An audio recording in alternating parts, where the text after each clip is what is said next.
is homemade. Warna pink tak? Pink ada, kita homemade bang. So ni kita campurkan, mixkan ni. Bang, burger bang? Okey bang, nak burger apa tu bang? Burger apa dia bang? Okey, ni menu top kita. Dan burger Pattaya pun kita ada. Oh, burger Pattaya Burger Pattaya kira telur lah. Betul, dia salut ada. Macam rasa Pattaya tapi dia burger Pattaya. Bagi kita salut semuanya. Okey, baik. Boleh buat tu? Boleh. Okey, burger Pattaya. Okey, siap. Ya. Kau pakai Ramli bang Ramli. Bang rakyat kita masuk ke Ramli. Yes. Sebab antara burger paling legend yang bertahan sehingga sekarang. Gunalah Ramli. Promote. Free promote ni. Tolong sponsor kita orang Homemade. Oh, is homemade. Warna pink tak? Pink ada, kita homemade bang. So ni kita campurkan, mixkan ni.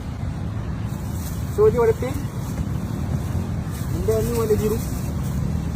Wah, first time nampak sini. Homemade ni hijau bang. Hijau Hijau biru pink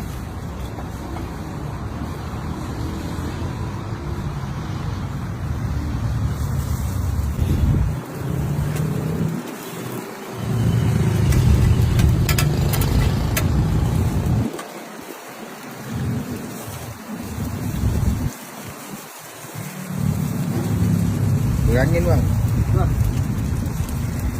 Ni mungkin bersulak. Ni sulak. Dia sudah bang. Dia sulak. Ini kalau orang tahu barang legend bang ni. Yes. Totai burger si guna dia.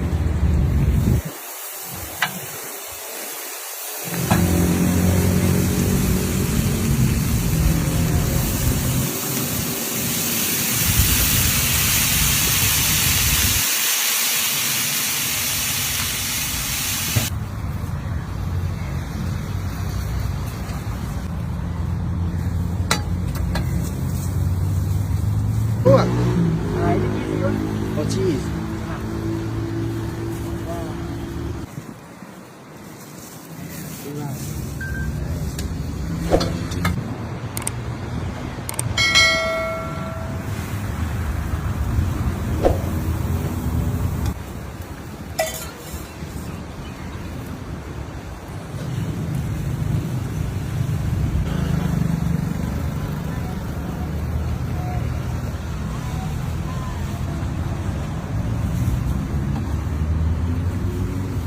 Ni bang, nanti kita kasih dia kering dia boleh bungkus.